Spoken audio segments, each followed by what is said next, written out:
Halo semua, selamat datang. Hari ini kita mau coba bikin semacam cetak biru atau peta gitu ya buat membangun bisnis kamu. Tapi kita mulainya dari tempat yang agak nggak biasa nih, yaitu dari memahami kegagalan. Kenapa? Karena justru disitulah sering banget kemenangan-kemenangan besar itu tersembunyi. Oke, kita mulai dari sini ya. Ini kan impiannya, punya ide sendiri, jadi bos buat diri sendiri, dan bangun kerajaan sendiri dari nol. Kayaknya kita semua pernah ngerasain panggilan itu deh. Rasa bebas, semangat, potensi buat bikin sesuatu yang bener-bener punya kita. Wah, daya tariknya itu luar biasa banget. Nah, ini nih yang menarik. Seringnya kan kita fokus sama kompetitor di luar sana, ya kan? Tapi, gimana kalau ancaman terbesarnya itu bukan mereka? Gimana kalau musuh terbesarnya itu justru datang dari dalam? Dari kesalahan-kesalahan yang tanpa kita sadar, kita lakuin sendiri. Sekarang kita reality check dulu ya. Angka-angkanya mungkin kedengeran serem, dingin banget. Tapi justru dengan ngertiin angka-angka ini adalah langkah pertama buat bangun bisnis yang gak cuma bertahan, tapi bener-bener bisa berkembang. Yap, kamu nggak salah lihat angkanya. 9 dari 10 bisnis baru itu ujung-ujungnya gagal. Angka ini bukan buat nakut-nakutin loh ya, tapi buat bikin kita melek, waspada, dan jadi lebih strategis. Ya, inilah taruhannya. Nah, ini dia pertanyaan kuncinya. Jadi gimana caranya biar kita masuk ke yang 10% itu? Jawabannya, ya dengan belajar kenapa yang 90% itu gagal. Abis itu kita bangun deh cetak birunya biar nggak ngulangin kesalahan yang sama. Dan itulah yang mau kita lakuin sekarang. Oke, kita bedah ya kegagalan nomor 1. Ini yang paling sering kejadian nih. Bikin sesuatu yang ternyata nggak ada yang mau. Ini tuh kejadian pas kita udah terlalu cinta sama ide kita sendiri.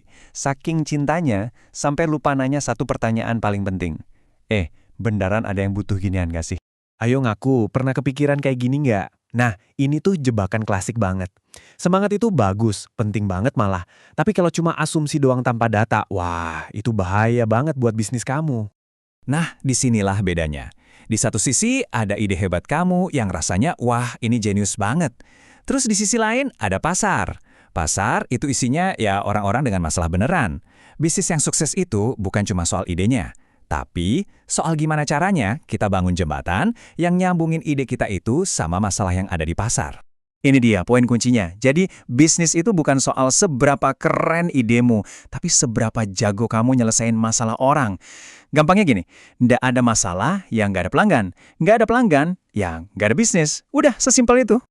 Oke, kita udah tahu bahayanya asumsi ya. Sekarang kita lihat pembunuh senyap berikutnya yang ngumpet di balik angka-angka. Krisis cash flow atau arus kas. Ini bukan cuma soal untung rugi loh, tapi soal perputaran duit sehari-hari. Nah, punya pikiran santai kayak gini soal duit itu resep pasti buat bencana.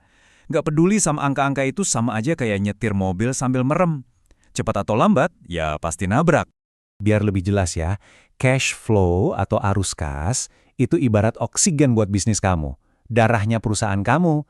Kamu bisa aja kelihatannya untung di laporan keuangan. Tapi kalau nggak ada duit tunai buat bayar tagihan, bayar gaji, bayar sewa, ya udah game over. Nah ini nih beberapa ranjau darat yang mesti dihindari. 1.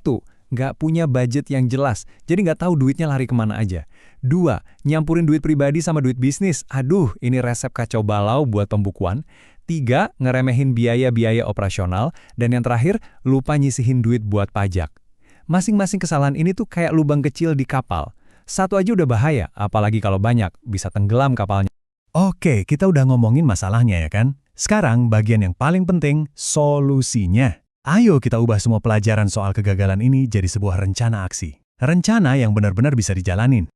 Ini dia kerangkanya. Di satu kolom, kita daftar semua jebakan yang tadi udah kita bahas.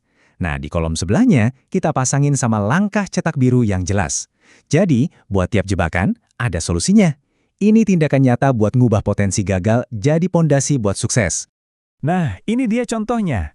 Jadi, daripada cuma bucin sama ide sendiri, langkah di cetak birumu adalah keluar sana, ngobrol sama calon pelanggan beneran, validasi idemu. Terus, daripada cuek sama angka-angka, langkah kamu adalah bikin budget simple dan catat tiap rupiah yang keluar masuk. Nah, ini caranya ngubah, oh iya ya, jadi oke, saya laku. Jadi, kesimpulannya apa? Paham soal potensi gagal itu bukan berarti kita pesimis. Justru, itu strategi cerdas. Ini bukan soal takut gagal, tapi soal punya peta biar nggak tersesat di jalan yang susah. Pengetahuan ini adalah superpower kamu. Oke, saya mau tinggalin kamu dengan satu pertanyaan ini.